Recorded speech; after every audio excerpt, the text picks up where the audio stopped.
Oh, Mastu Nomo Sidam Skaring Bawono Langgeng. Ger, putuku wong bagus, putuku wong jentara. Irawan, wonten dawuh pandika menapa yang nemban. Wis ana pirang-pirang dina iki nggonmu nyaketi marang pilengganing Puneyang. Kaya sajak ana bab ingkang bakal mbok aturake marang Puneyang Girayo Jagara. Aku wis ngerti gligaping paningalmu, aku wis ngerti legetaning atimu. Mara matura marang Puneyang yen pancen kowe duwe pepinginan. Mara gage matura apa ingkang bakal mbok aturake kula wong bagus Irawan. Inggih. Wale-wale menapa Eyang? Estunipun namung badhe nanjihaken pekabaran ingkang sampun sumebar warata ngebaki jagat menika. Lho, kabar bab apa? Mboten sanes kejawi namung lelampanipun Kanjeng Prabu Indrawati ingkang sampun kelampan minangka dados duta pengawakaning Pandhawa njabel negari Ngastina sakukupanipun.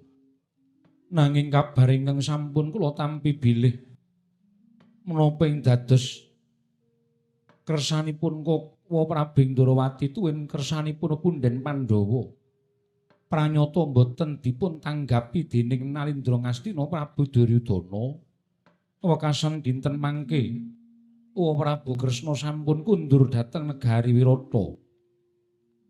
Mongko Prabu Duryudana kukuh ngekahi negari Ngastina. Eyang ateges Baratayuda badhe kelampahan. Baratayuda Jaya Binangun badhe tumapak. Ing mekaten kula minangka dados putra Pandhawa atmajaning Kanjeng Rama Arjuna.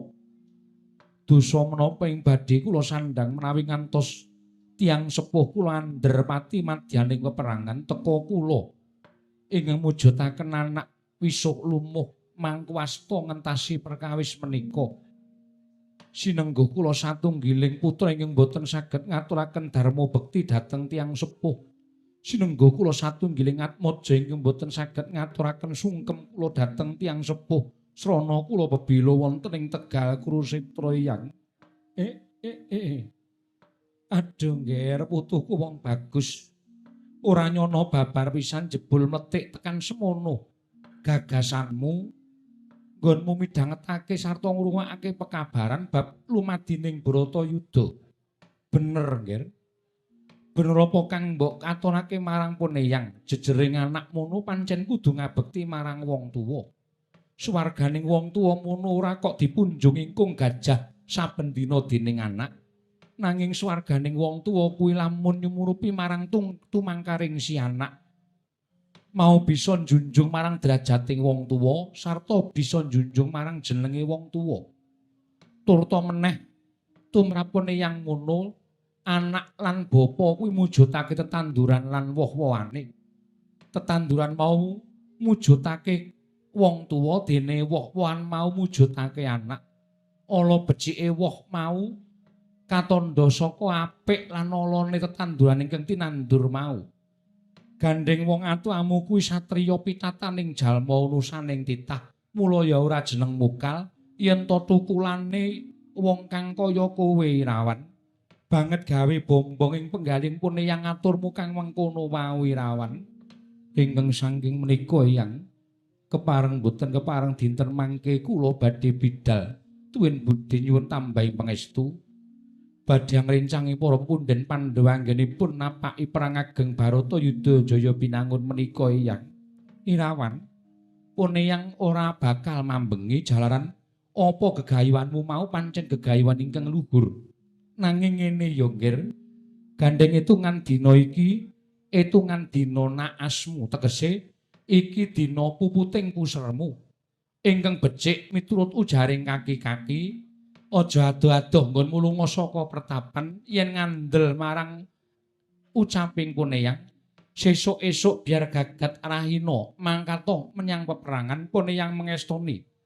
Nanging yen dina iki kosik ya Irawan, iki ana etungan ingkang sarwa ganjil tibane ya Nger.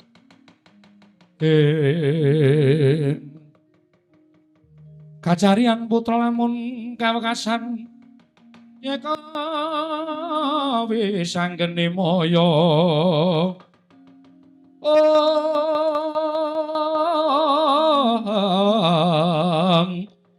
wis anggene moyo Wisnu Pratenta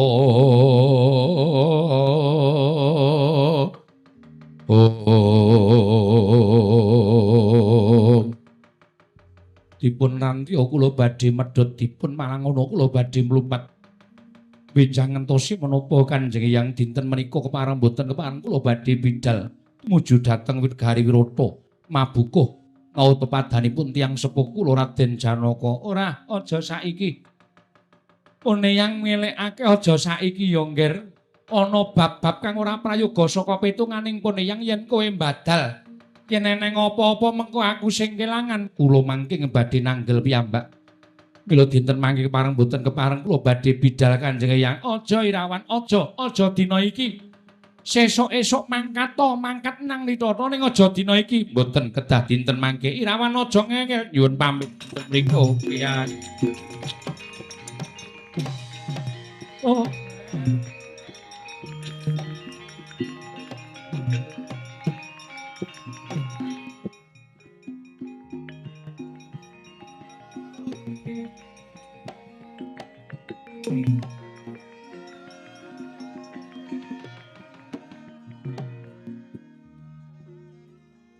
Bareng kowe mangkat pertapan kene tuh kok kebegan swaraning manuk bence, manuk kolek, manuk tuhu padha sesautan. Rijal muni ing kidul kulon. Lamat-lamat kaya keprungu swaraning kentongan pring kenguluk-uluk. Kok kaya entuk sasmita kaya ana nyawa sing rakrasan melu ragane. Irawan bergudul kowe tak elekke ora kena ya, Ngger. Saya adoh lakumu. Lah kok kaya nyawang lakuning Kunarpa aku Irawan. Muga-muga slamet, Ngger, tekan negara Wirata kowe Irawan.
Punapa mirah ingsun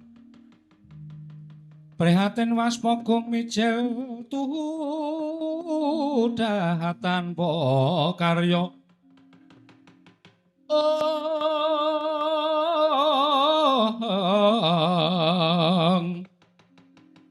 sengkang renemekan Gusti gelung rinu sak sekarnya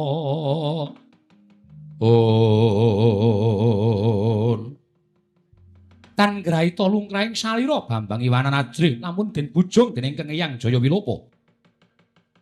Mila kenya lumajar nelasak wanawasa grigiting ancula tepasing wau dadi ing batos tanyipta pringga bayaning marga. Kendelampahing Bambang Irawan wonten madyaning wana lenggah wonten ing Selaku Malasa semek Ron Rajamala. Awit saking lungkrahing salira ketingal jenak tur kepenak Bambang Irawan denya lelenggahan madyaning telenging wana. Dupi wis katialasa lungkrahing salira dadya gragapan risang Irawan ing batos tambuh-tambuh baya napa madyaning wana katingal sepi samun. Tanono sebawaning satuwana amung swaraning manuk engkuk, manuk kolek, manuk tuwa ingkang samya sesautan ngumbar cucuk ing wancirina. Saking katebian lamat-lamat kapireng swantening kenthongan empring ingkang uluk-uluk kaya asung sasmita. Lamun ana nyawa ingkang ora krasan mapan ana ing ragane. Sapandurat katingal mangu Bambang Irawan kaprawasa sasmita kang tuwuh saka jroning wana. Sakedhap gragapan dupi cumlorot lampahing peksi gagak ingkang anyander ngiwa nengen nyaketi ungganing Bambang Irawan. Dadya gragapan nenggih risang bagus wau. Giya sakola patrap semedhi ing batos nyuwun pangayomaning jawata ing karya jagat. Dadak sakoling mangke ketingal ana pedhot peteng ingkang anglamuk anglimputi jroning wana. Sakedheping netra dupi titrajang clereting kilat sigra minglar punang begawa. Ketingal nenggih dedya kala srenggi ingkang miling-miling maos-maosaken dhateng Bambang Irawan. Dupi wis wana ing batos sinengguh inggih menika ingkang den upadi nenggih Raden Janaka datan sarana ing manah. Sigra niyup saking dirgantorang geget jangganing Bambang Irawan. Ludira semembur saking jejangga. Tugel ta punang jangga raga gumebluk wonten Bantala. Sirna margalayu nenggih Bambang Irawan wau.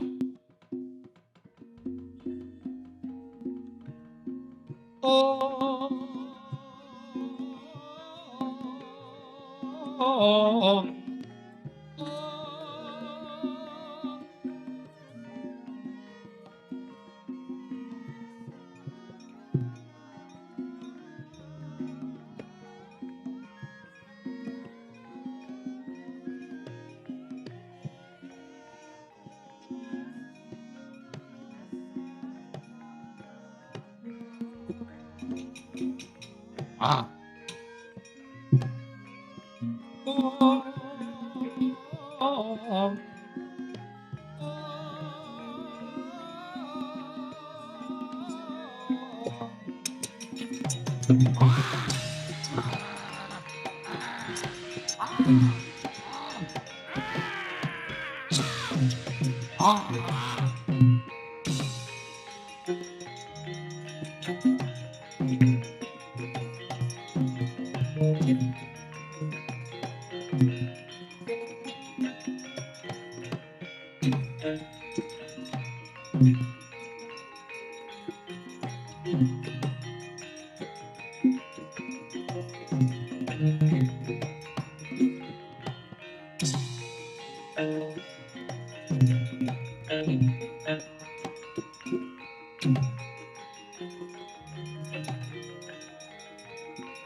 Lutira kawang manggegana bang sumirat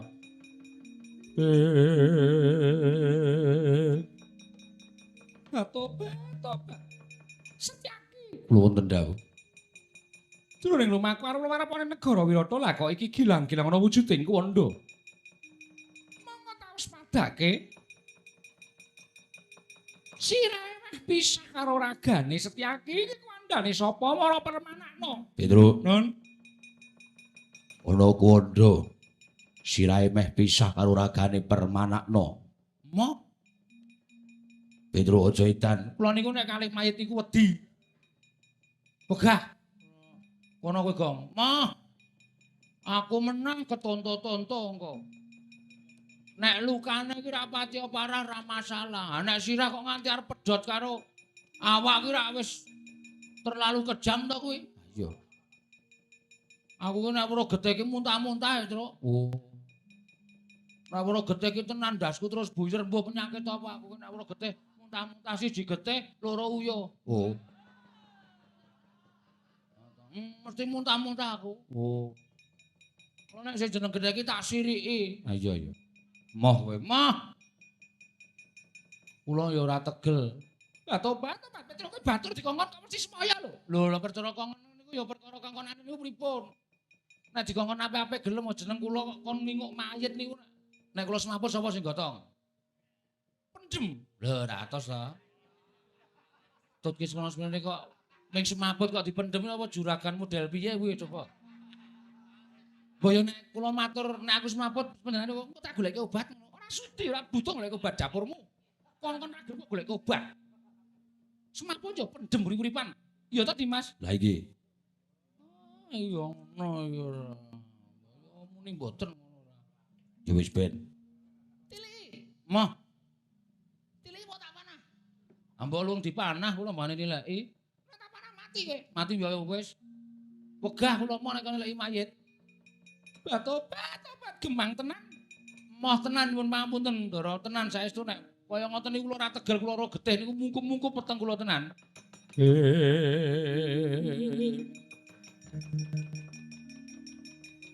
Napa ta mira ingsun prihatin waspagung mijil.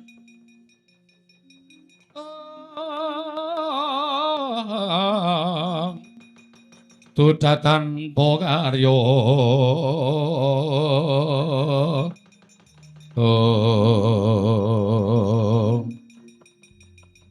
nenggih para Sri Kandi dupi mermanakaken wujuding wanda ingkang gilang-gilang mestaka meh pisah kalian badan dupi waspaos sing paningal anjle kepati batobat anakku Irawan.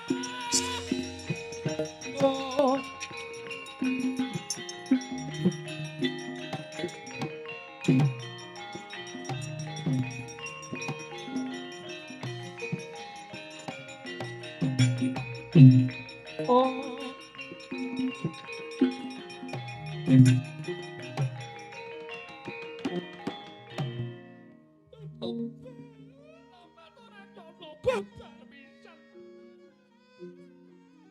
Jebul tinemune anakku wong bagus, wong bagus kowe kasambut ing rono mati laku. Sopo sing wani tumindak cunika mantene kowe ana ing tekaing alas kaya ngene Irawan. Kakangku sambut lampan ingkang dumados kedapekaken ingkang sinandhang Anggir Irawan. Saenipun monggo sakmenika kuwanda. Kuwanda menika dipun bekta dhateng negari Wrata katur Punden Pandhawa sampun ngantos kuwandhanipun Anggir Irawan menika namung dipun tedha dening gagak ing mapan wonten ing telenging wana mriki. Kaya ngapa gempung penggalih Pangeran Janaka. Lamun nyumurupi putrane wis gugur siji Setyaki.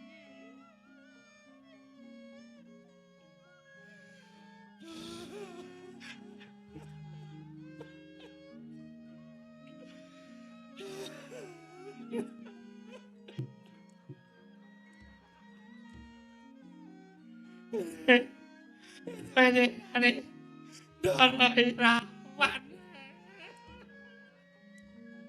Tak pacul ndasmu lho. Ngekep kok cangkem diantemi.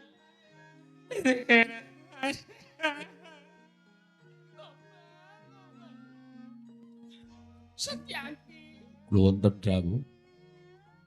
Komandan Irawan gendongen ya Setyaki ayo diharapake ana ing negara Wirata. Suwawi Kakang kula dherekaken.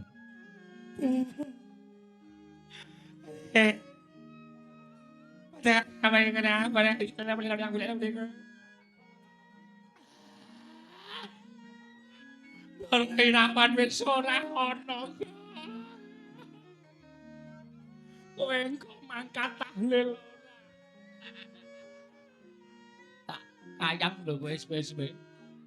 Wis nangis kaya ngapa ya Ndara Irawan ora bakal urip meneh. Ngono. Wong mati ki beda karo listrik. Nah listrik ki dicethetke urip. Nah wong mati dicethetke ya tetep mati. Wis ayo Ndara Irawan ku andakne di gotong bareng-bareng karo Ndara Setyaki. Daturke Punden Pandhawa. Mending upakara ingkang sakmestine. Monggo kula dherekaken Den. Ayo Petro. Nggih monggo. Setyaki ayo. Dage Setyaki mesake kuandhane Irawan. Monggo Kakang kula dherekaken.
Sangsaya dalu aras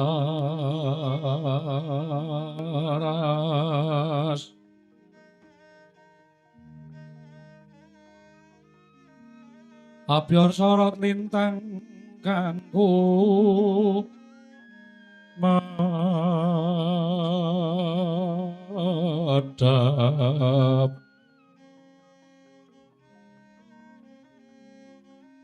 tete sonya madya ratri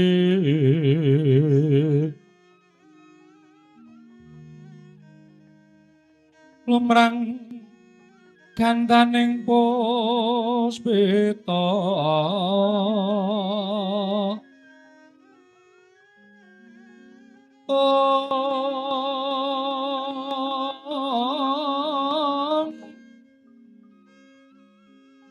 karangyan putyanira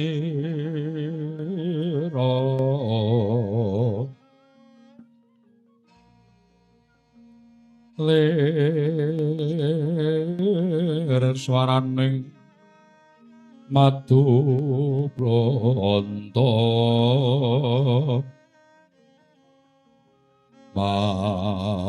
manungsung sarining kembang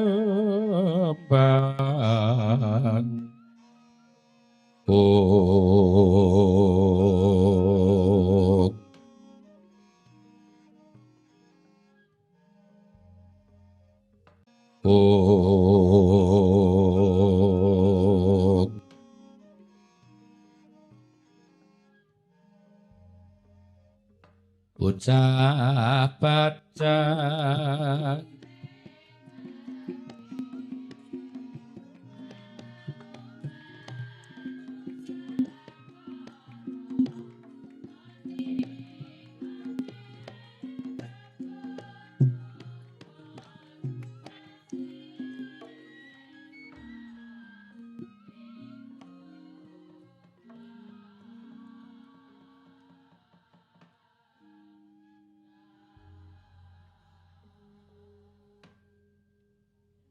Sireping Sang Hyang Araka kemantosing dalu jeneng ratri dene wonten kacarita.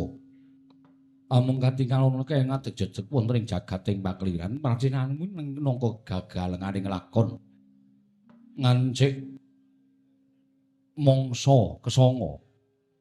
Nalika semanten laju lampahing Dewa Resi Kandi miwarat Den Harisetyaki ingkang anganti kuwandaning Bambang Irawan ing pangajab daya-daya prapting negaring Wirata.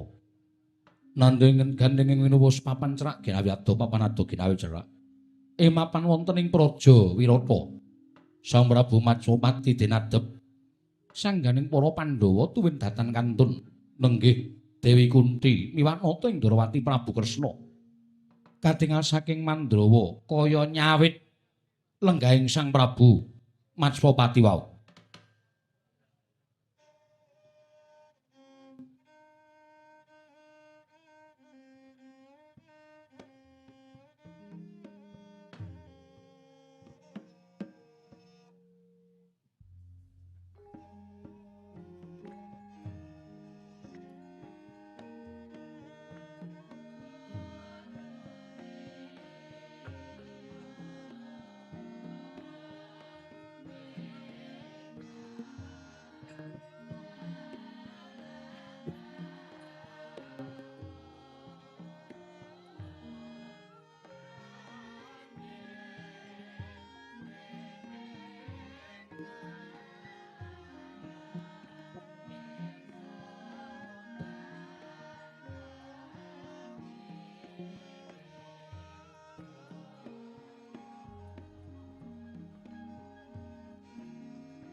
Oh.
Lir sapating sun tumiling hangulati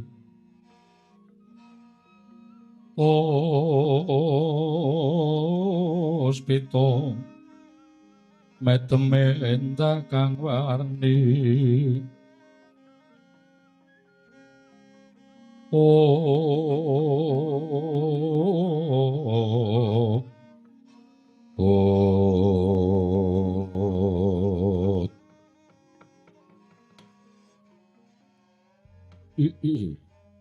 Pundi lelakon iki pancen wis ginaris dening Kang Mahanasa mungguh kudu kaya mengkene dalan ingkang kudu diambah dening anak-anakmu Pandhawa. Gone bakal nglakoni peperangan gedhe Bratayuda wis ora kurang pambudidayaning anak-anakmu ingkang padha ngajab marang karukunanan karahayon. Nanging tinemune pancen Kurawa ingkang wegah nampa wewarah nampik pitutur becik. Mula wis ora ana cara liya kamur kaning Duryudana sakurawane mau pancen kudu anak-anakmu kang wajib mrasta saka lumahing bumi kureping langit. Inggih. Ingkang tansah gumana wonten telenging manah. Namung testun temen dene peperangan menika namung mengsah kadang piyambak. Miwah tansah kumesar manah kula menawi ngantos kula nungkuli dhateng satunggiling anak kula ingkang dados korban wonten perang ageng menika. Gesang menika kados sampun boten wonten ginanipun tuwin sampun boten wonten reginipun. Urip kok ming padha dienggo dolanan. Andrapati natohake uripe. Wonten pundi jamakipun setunggiling ibu ingkang boten pepes bebayoning menawi nyumurupi dhateng anakipun piyambak ingkang sampun ginula mentah wiwit jabang ngantos celaprak kanthi kebak sih tresna teka dewasanipun kedah nglampahi peperangan ageng kados mekaten menika yang manah kula sampun remuk rempu dados rempon upami saged tinebus mawi nyawa kula badhe kula udhakaken waton perang menika saged dipun purungaken. Pundi aku Ramaidu kaya ngapa aboting rasamu nggonmu bakal nglakoni lelakon iki. Jejering ibu ingkang bakal nyumurupi anak-anake padha nglakoni peperangan mau pancen abot. Selagine kapedhotan tresna anak ingkang ana paran kang adoh wae, rasa pangrasaning ibu mesti bakal pinarwasa marang rasa kangen lan sak piturute. Apa meneh iki peperangan gedhe dene tungane amung mukti apa mati. Aku Ramaidu. Nanging coba to pikiran lan ora ariken rasamu. Yen Duryudana lan sakurawane kuwi isih padha urip ana ing jagat iki, anak-anakmu Pandhawa ora bakal urip tentrem selawase. Sabab saben dina ingkang diangkat dening Kurawa amung kepriye carane supaya anak-anakmu mau padha tumpes sirna saka lumahing bumi kureping langit. Mongko pendak-pendak Kurawa ora wegah nggunakake akal sarta ukil ingkang licik sing lar saka jiwaning kasatriyan. Pingget sarta tatune anak-anakmu kuwi upama isa disawang nganggo netra wantah ngono, wis arang kranjang wujute. Ingkang mestine para satriya mono suthik lamun nibakake prasapa nanging anak-anakmu nganti ora bisa meper mubal babaling kanepson, wekasan nganti marambah-rambah kawetu sumpahe marang Kurawa. Ya senadyan utama-utamaning satriya mono lamun bisa ngendhakake marang mubaling kanepson, nanging sing jeneng menungsa mono ana wates-watese. Saiki maragake penggalian gelar lan gulungan ora ariken rasamu, Kunthi. Minangka jejering ibu, luwih wirang endi lan luwih rusak endi atimu lamun nyumurupi Darbyatmaja ingkang ora bisa netepi marang sumpah prasetyaning satriya ingkang wis diucapake. Kelawan nyumurupi anak-anakmu madheg kusumaning bangsa brasta angkara murka nadyan kudu tata nyawa. Upama tekaning pati mestine asmane bakal mangambar arum dadi panutaning para kawula munggahing para satriya sak jagat iki, Kunthi. Nuwun sewu, Yang. Kula suwun sampun ngantos kesangeten anggen paduka paring dawuh dhateng Kanjeng Bibi Kunthi. Kula mboten maiben kados pundi jejering ibu miwah raos pangraosipun menawi ngadepi dhateng lelampahan ing kados mekaten, Yang. Jagat Dewa Bathara. Iya, Kresna iya. Kunthi sing gedhe pangapuramu ya nggih. Kabeh mau merga rasaku ingkang sinelut mubal babaling karep ingkang makantar-kantar agahan kaselak kepengin weruh gelaring peperangan iki, Kunthi. Nuwun sewu, Bibi.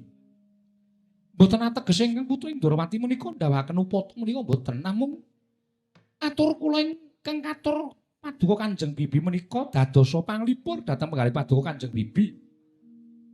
Bilih angkatipun para Pandhawa wonten madyaning peperangan menika mangke ingkang putra Ndrawati mboten badhe negakaken miwah ingkang putrapun Kresna ingkang tansah angampingi miwah anyanding dhateng kadang kula para Pandhawa. Mila Bibi, menawi mangke wonten satunggiling putra paduka ingkang alit sakit enjing utawi ageng kasambuting Ratna Madyalaga wonten ing madyaning peperangan. Dinten menika ugi Kanjeng Bibi saged nuta dhateng ingkang putra Ndrawati, Bibi. Tansah marmamoring sukma sinukmaya.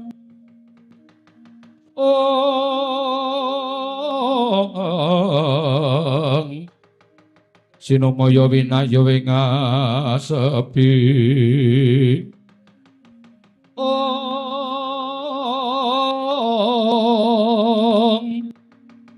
Pambukaning warana tarlen saking liyep layaping ngaluyup.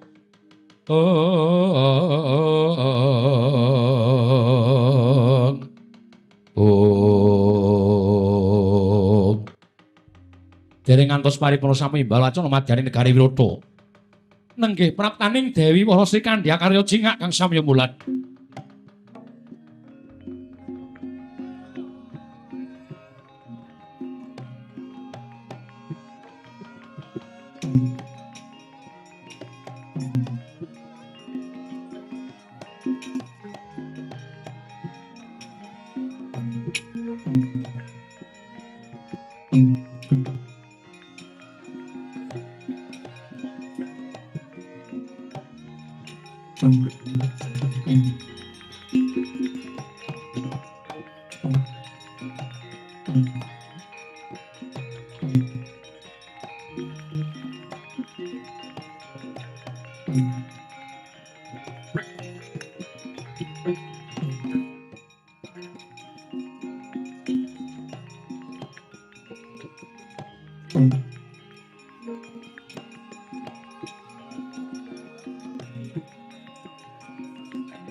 Wanodya Yutama ngambar arum ngambarom sang kusuma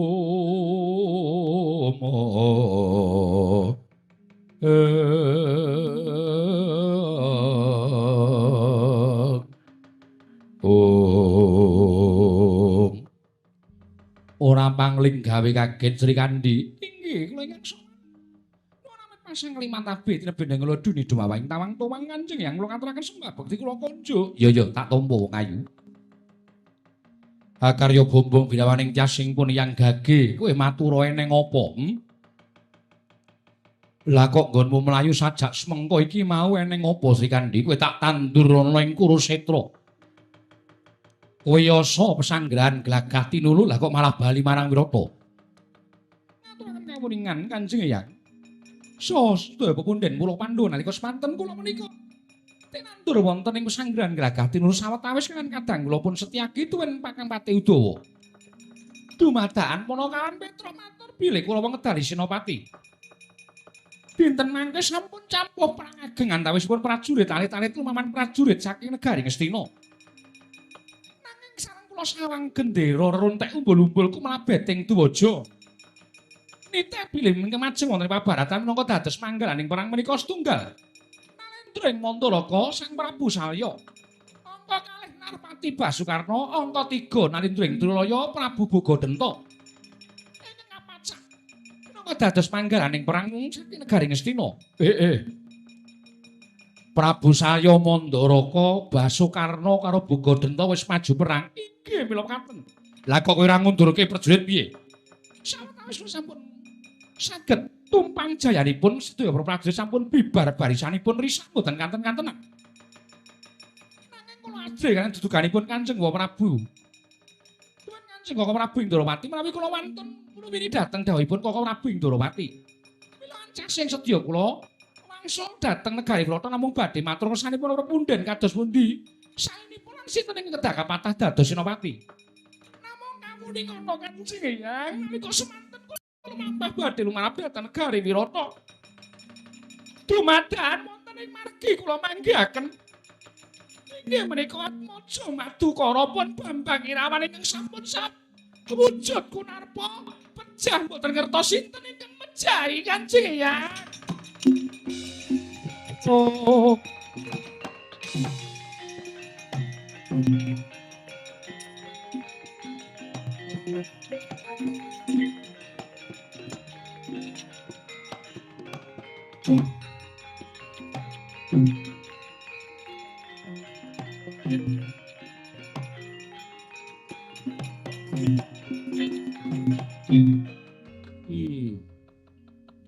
Lah kok wis sandang ana sing dadi kurban Irawan tekaning pati. Kresna piye iki Kresna? Tinemune Kurawa wis nyebar prajurit sandhi. Nyatane Irawan mati ana ing ngalas ora saka pokal gawene wadya slayaning Kurawa tangeh lamun Kresna. Eyang. Sameneika sampun boten wayahipun etang-etang lelampahan ingkang sampun lampah tumrap kula malah dados pamecut anggenipun napaki peperangan menika. Mila kula namung ngrantu dhateng Sabdata Paduka Kanjeng Eyang. Utara wonten dawuh. Mratsangka kula wonten dawuh. Kowe anakku, Gir. Bola-bali lelakon negara Wirata ingkang kelakon biyen yen ora saka pitulunganing Pandhawa tak kira saiki Wirata wis remuk bubuk dadi remput. Ora bakal wujud negara.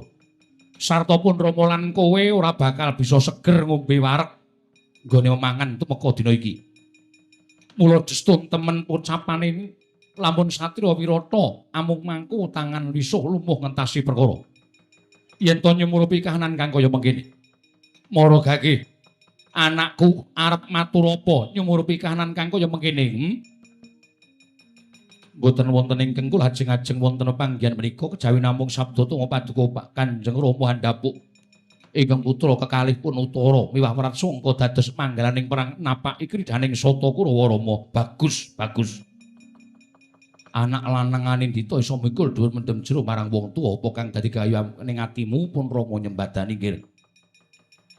Kandhinen Wadyabala negara Wirata kabeh waton wong lanang nyeka gegaman.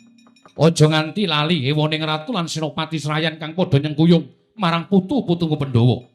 Uga budalna marang Tegal Kurusetra. Gawana sapirangan wadya kinen yasa pesanggrahan pun Rama kepengin caket sarta bisa ngrungokke kabar saka peperangan kaya ngapa kridane anakku lanang sakloro. Werkudara, Bawa. kowe aja ado-ado karo aku lho Yayi, netepi jejiban iki. Eyang kula nyuwun pamit tambah pangestu. Wah, Mas Wapati kakekku aku njaluk pamit. Muga-muga lanang juritku. Kresna Werkudara.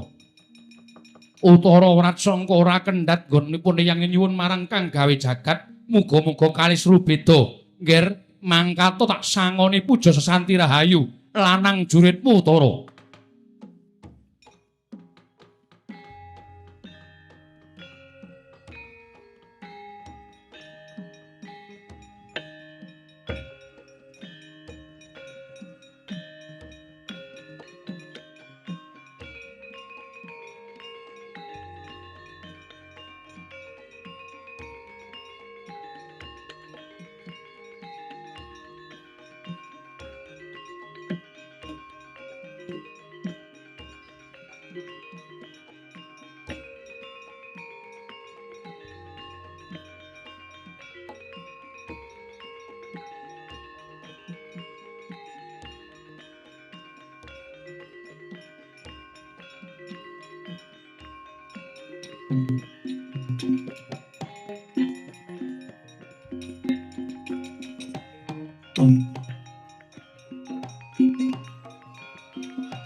Kresna sinayeng manggelung mintonaken Dewi Kramanira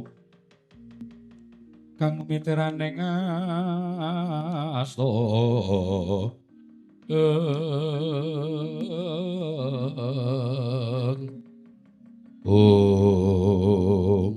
Semar.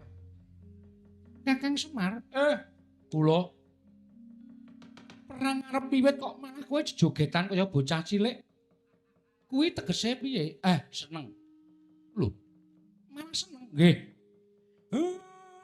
Iki wancine penanu Kurawa tumpes kelor. Duryudana sakurawane mesti tekaning pati. Kok kowe iso mesthek apa kira-kira Pandhawa ingkang menang? Bab niku kula mboten ngerti. Lah kok kowe iso ngarani nek Kurawa sing mati? Ming netepi dhateng salukanipun piyai sepuh biyen kaki-kaki sing nyebatke wong sing tandurane ala niku mesti wahyune bakal sirna. Wong becik niku mesti bakal ketok niki sakniki mangsane pun ajeng kaya ngoten niku. Oh ngono. Nggih. Dadi mengko waton dedasar ucaping kaki mbiyen nyebutake yen wong ala kuwi wahyu ning Bakasirna. Yen wong bener kuwi mesti bakal katon. Nggih, mongko niki sing ngitungan kula Bratayuda niki. Bratayuda niki Asura mungsuh Sura. Kirikra Bagong tak bajul kok. Tegese Asura mungsuh Sura iki jeneng bangsa Asura iki bangsa sing elek, bangsa Sura iki bangsa sing apik. Ora kok Asura iki terus Kirikra iki ora. Oh, beda to? Beda. Kowe mau weruh perang Sri Kandi ora, Petro? Wah, ngertos. Wah, jan. Ndara Sri Kandi nek gelem perang jan ketoke piyai putri ayu, mongko ya wah kaya ngoten wujude nek bareng nyekel jemparing niku cebut. Jemparing siji tumpake gedhe wocek niku dilepaske dieng ngoten niku teng dhuwur iso kaya mega mendung. Bareng medhun niku jemparing tok. Akeh prajurit sing tekane mati. Akeh. Yen ngono Kurusetra wis blabar. Ludira. Pun. Ampun nek digawe kalen iso mili. Getike? Nggih. Saking akeh sing mati musuh Darawara Sikandi. Prajurit Kurawa bubar sasaran ora karo-karuan. Apa ana sing prajurit sing pengpengan sing mati tegese sing duwe pangkat sing mati. Oh mboten ngerti kula ora pati mematke kok. Pas niku kula sakleran kok kula ketok iso pas niku. Wong edan ora. Semar, kula. Sing dadi senopati ning Pandhawa dina iki ya kuwi Eyang Utara lan Eyang Wraksangka. Wah, wis cetha elek iki. Kok elek? Sing dadi senopati ning Pandhawa mung Sitara. Ora gayeng iki genah iki. Kosike to, Eyang Utara. Oh, Eyang Utara kalih Eyang Wraksangka, putra Wirata. Iya, pancen mengkono. Maju dadi senopati. Iya. Mang takon bapak niku, menang kira-kira menang pekalan. Bapak niku nek bengi niki sekampuh niki. Kira-kira menang apa ora Semar? Sedap.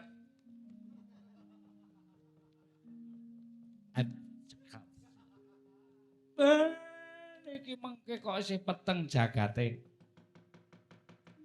Aku percaya karo kowe Semar jane kowe tak awe iki ora tak jak rembugan ning kowe aja ado-ado karo aku mergo kowe kuwi ya pusakaku.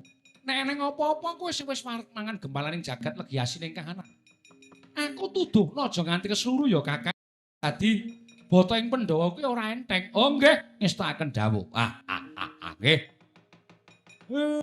Kowe ngerti ora arepa kaya ngene iki eneng gunane.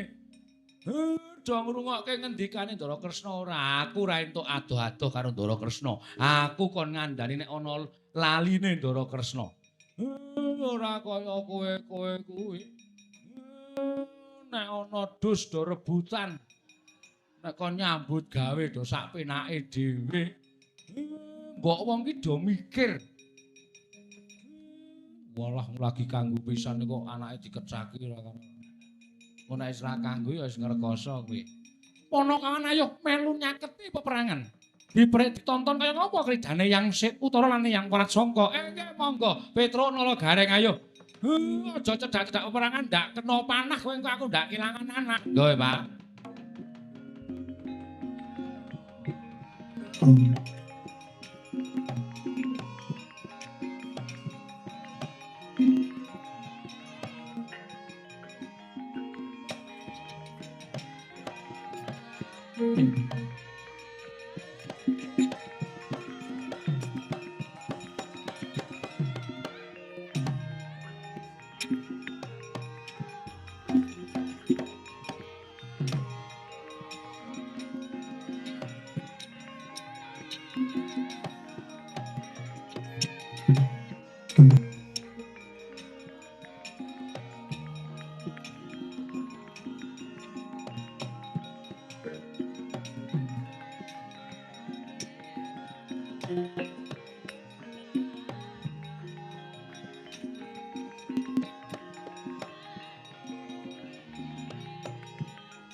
Yo, maju yo.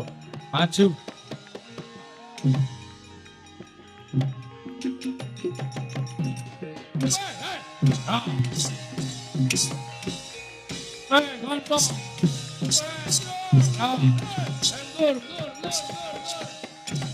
Kontong. Tur. Utara namo. Tur.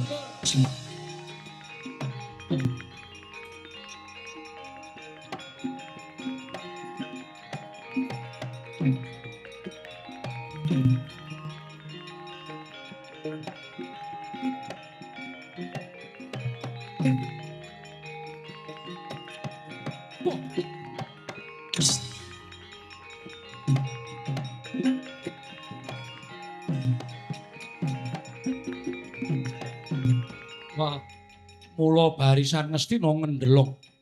Weh, jebul anak Wirata.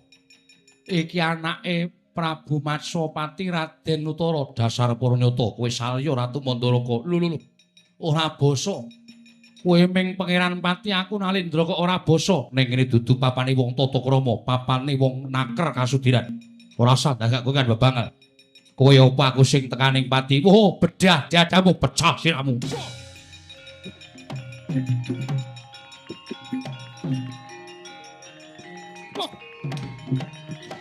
Sapi wae.